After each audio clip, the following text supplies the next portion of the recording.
ሰውነት በታች አትኑር።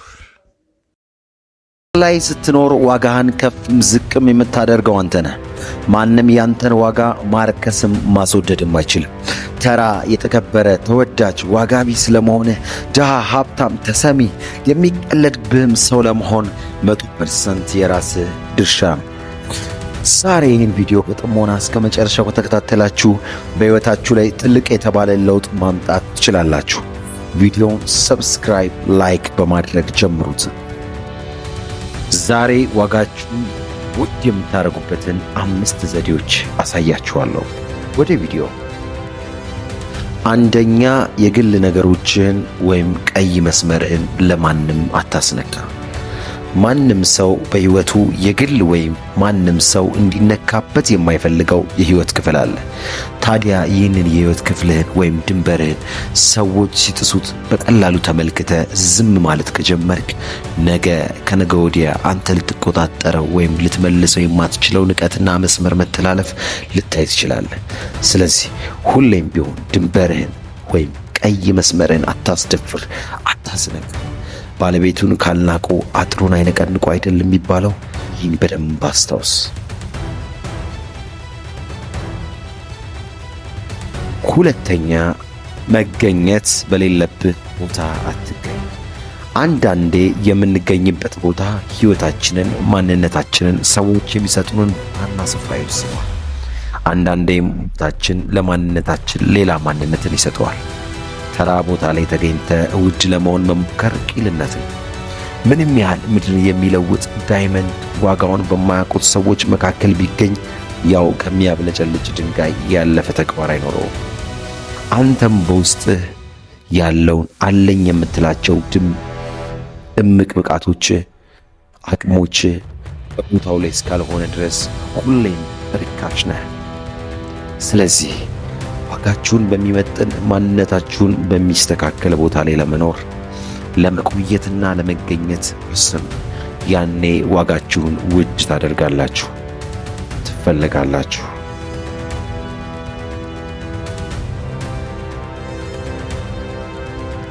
ሶስተኛ፣ ስለ ራስህ ጨርሰህ አትናገር። አንድ ሰው እንዲህ ሲል ሰማሁት፣ ጨርሰህ ብላ እንጂ ጨርሰህ አትናገር። ምክንያቱም አፍ ሲከፈት የሚለካው ጭንቅላት ነው። ማንም ሊያከብርም ሆነ ሊንቅህ የሚችለው ባወቀህ ቁጥር፣ ከአንተ በሰማህ ቁጥር ነው። ምንም ነገር ደግሞ ባወቅነውና በቀረብነው ቁጥር ያንን ነገር ቀለል አድርጎ ማየት የአብዛኞቻችን ደካማው ጎናችን ነው። ስለዚህ አንድ ነገር ልበላችሁ፣ ሰው አውቋችሁ እስኪጨርስ ድረስ የራሳችሁን ሚስጥርና ማንነት ሕይወት ዘርግፋችሁ አትናገሩ፣ ድብቅ ሆኑ። ያኔ ሰዎች እናንተን ለማጥቃት አይችሉም። ሁለተኛ፣ እናንተን ለማወቅ በአክብሮት ይሰበሰባሉ። ዋጋችሁንም ውድ ታደርጋላችሁ። ሁሌም ድብቅና ሚስጥራዊ ነገር በሰዎች ለመፈለግ ብዙ እድል አለው። ወንድሜ፣ የራስን ማንነት ዘርግፈህ ለሰዎች አትጨርስ። ምናልባት አሁን እያስናቀህ በሰዎች እያስተቸ ያለው ያ የታወቀው ማንነት ቢሆንስ?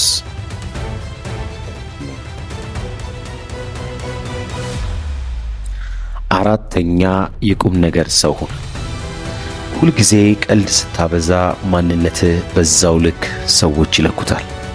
ስለዚህ ቀልድ መቀለድ፣ ተጫዋች መሆን በጣም መልካም ነገር ቢሆንም በጣም ግን ከልክ ያለፈ ጥርስ መክፈት፣ የበዛ መጃጃል ውስጥ መግባት ግን ተገማች እንድትሆን ያደርጋል።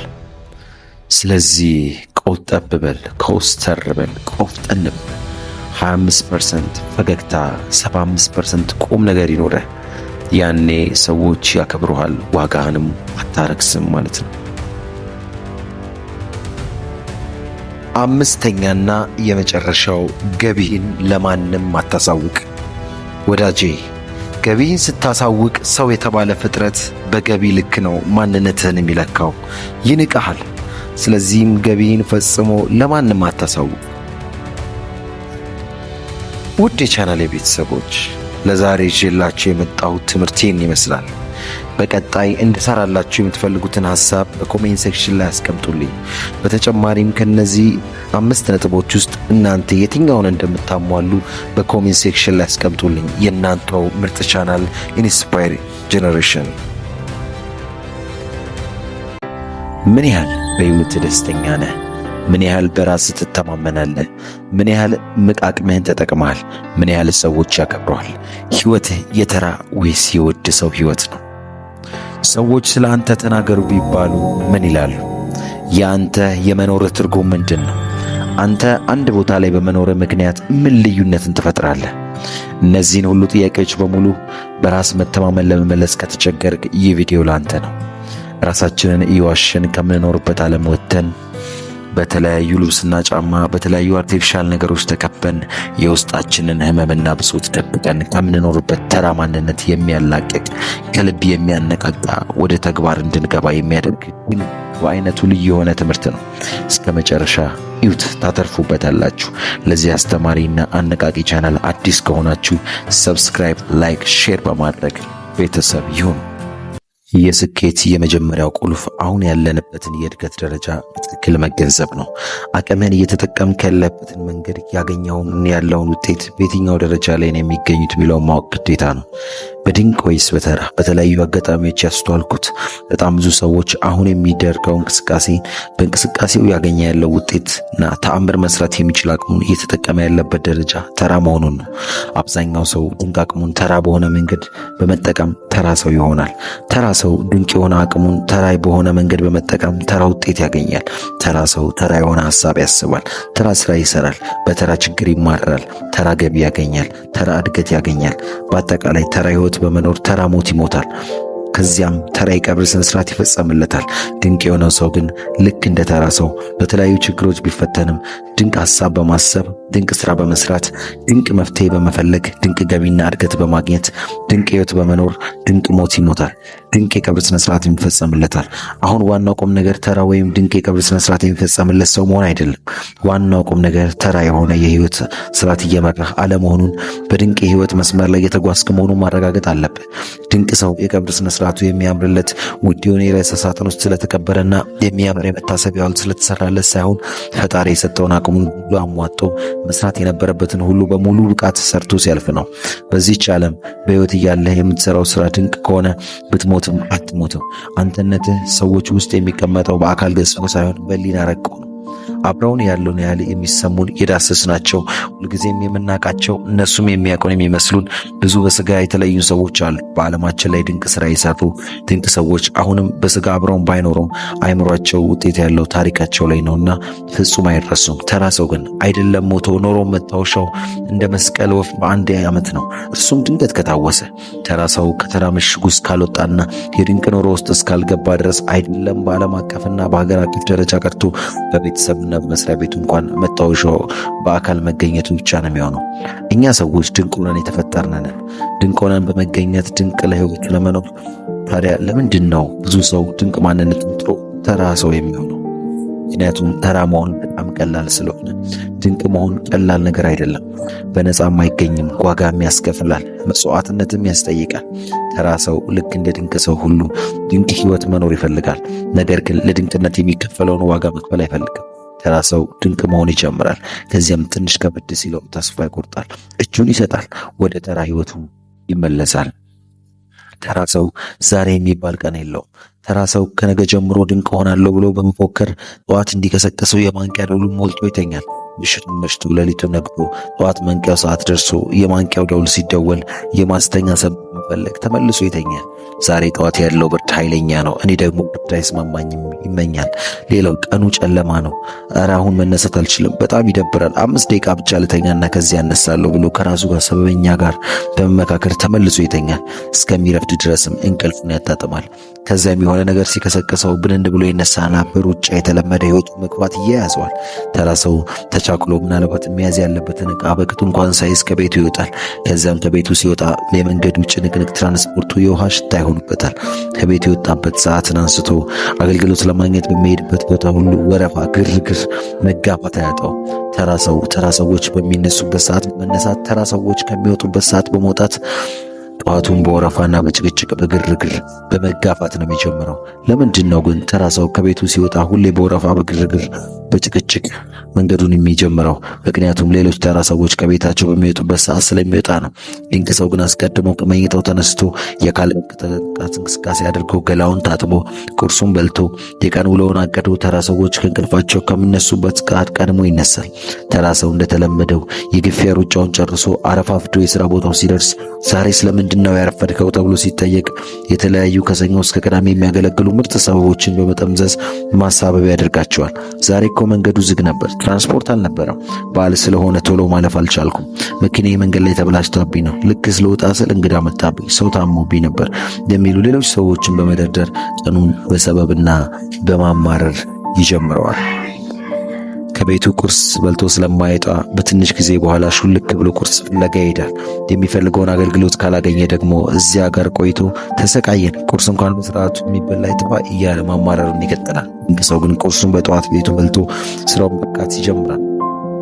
ተራ ሰው ከቁርስ ፍለጋ መልስ ወደ ቢሮ ተመልሶ ጥራ ስራውን እየያዘዋል። በየመሃሉ ታዲያ ፌስቡክ ይጠቀማል፣ ማኪያቶ ሊጠጣ ይወጣል፣ ኢንተርኔት ላይ የረባ ያረባውን ይጎረቁራል። ብቻ ምኑንም ሳይሰራው ምሳ ሰዓቱ ይደርሳል። ከምሳ ሰዓትም በኋላ እንደ ጠዋቱ ተመሳሳይ ተራ ስራ መስራቱን ይቀጥላል። በቅድሚያ ቡና ይጠጣል፣ ኢንተርኔቱን ይጎረቁራል፣ የሚመለከተውም ሆነ የማይመለከተውን ወሬ ያወራል።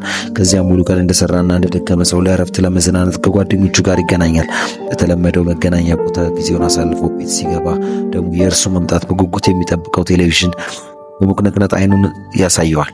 ከዚያም ድክም እስኪለው ድረስ ያንን ያይና እንቅልፉ ሲመጣ ወደ አልጋው ያመራል። ወደ አልጋው ሲሄድ ግን የዋለውን ውሎ ያሳለፈውን ቀንና አጠቃላይ ህይወቱ ያስተሉታል። ከዚያም በቃ ከነገ ጀምሮ ራሴን እቀይራለሁ ብሎ የማንቂያ ደውሉን በድጋሚ ይደውላል። ሌሊቱም ያልፍና ሌላ ጠዋት ሲመጣ ግን ልክ እንደ ትናንቱ ከ5 ደቂቃ በኋላ እነሳለሁ ብሎ የማንቂያ ደውሉን አጥፍቶ ተመልሶ ይተኛል። ከዚያም ዛሬ ብሎ በሚጠራው ቀን ሁሉ የትናንት ብሎን ከሀ እስከ ፐ ይደጋግመዋል።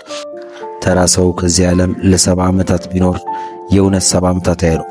አንዱን ዓመት 70 ጊዜ እየደጋገመ የህይወት ዘመኑን ይፈጃል እንጂ በተራ ሰው ህይወት ዛሬ ከትናንት አይለይም፣ ነገም ከዛሬ ልዩነት የለውም። በተራ ሰው ህይወት አምናም ሆነ ካቻምና ከዘንድሮም ዓመት ልዩነት አይኖራቸውም። የሚቀጥለውም ዓመት ከዚህኛው ዓመት ልዩነት አይኖረውም። ድንቅ ሰው ግን በየዓመቱ ብቻ ሳይሆን በየቀኑ በየሰዓቱ ድንቅ የሆኑ ስራዎችን እየሰራ ራሱንም ሆነ የሌሎችን ሰዎች ህይወት በመቀየር ድንቅ ልዩነትን ይፈጥራል። አንተ በዚህች ዓለም ላይ መኖር የምትፈልገው አንዱን ዓመት 70 ጊዜ እየደገምክ ነው ወይስ የእውነት 70ና 80 ዓመታት ድንቅ ዓመታት መኖር ትፈልጋለህ? ተራ ሰው በ30 ዓመቱ ይሞታል፣ በ80 ዓመቱ ይቀበራል እንደሚባለው ተራ ሰው ይወለዳል፣ ያድጋል፣ ትምህርት ቤት ይገባል፣ ይመረቃል፣ ስራ ይጀምራል፣ ያገባል፣ ይወልዳል፣ ደግሞ ይወልዳል፣ ከዚያም ተረጋግቶ ይኖራል። የሚገርመው ነገር ግን ይህ ተራ ሰው የሚሞተው በ30 ዓመቱ ነው፣ የሚቀበረው ግን በ80 ዓመቱ ነው። ተራ ሰው ህይወትን ለማሸነፍ ሲል ለተወሰነ ጊዜ ይታገላል፣ ከዚያም በመረጋጋት አሊያም ተስፋ መቁረጥ ይሞታል። ተራ ሰው ስጋዊ አካሉ እስከሚቀበርበት ቀን ድረስ ህይወት ለነገ እየገፋ ይቆያል። መንፈሳዊ፣ አእምሮአዊ፣ አካላዊ ግን ከሞተ ቆይቷል። ብዙ ሰው ተራ በመሆን በመንፈሳዊና በአእምሮአዊ አካሉ ማደግ በማቆም ስጋዊ አካሉ የሚቀበርበትን ዕለት እየተጠባበቀ ነው። ራሳችንን መጠየቅ ያለብን እኔስ እያንዳንዷን በህይወቴ ዘመን የምትመጣ ቀንና ደቂቃ የእውነት እየኖርኳት ነው ወይስ ቀድሞውኑ ሞቻለሁ? እየጠበቅኩ ያሉት የምሰራቸው ስራዎች ድንቅ ናቸው ወይስ የቀብር ስነ ስርዓቴን ነው የሚለው መሆን አለበት። ተራ መሆን የሚፈልግ ማንም ሰው የለም። ሁሉም ሰው ድንቅ መሆን ነው የሚፈልገው። የተራን ሰው ህይወት ከላይ እንዳሳየው አድርጌ እንደገለጽኩልህ ሳታስበው ተራ ህይወት እየኖርክ ከሆነ ውስጥህን በደንብ እንድትፈትሽ በዚህ ሰዓት አንተ የቱ ጋር ነው ያለው? ራስን የቱ ጋር አገኘው? ድንቅ ነህ ወይስ ተራ? እየኖርክ ያለው ህይወት የድንቅ ሰው ህይወት ነው ወይስ የተራ? አንዳንዴ በህይወት ሙሉ በሙሉ ተራ ባትሆን እንኳን በአንዳንድ የህይወት ዘርፎች ላይ ተራ ሆነ ልትገኝ ትችላለህ። ስለዚህ አሁን ትንሽዬ ጊዜ ወስደህ በህይወት ውስጥ ያሉት ዘርፎችን ሁሉ በጥንቃቄ ፈትሻቸው። በተወሰነ መልኩ ራስን ወይም በህይወት እያገኘ ያለውን ውጤት ተራ ሆኖ ካገኘው አሁኑኑ እርምጃ ውሰድ። ድንቅ ለመሆን ለራስ ቃል ግባ። የገባውን ቃል በትጋት ጠብቅ።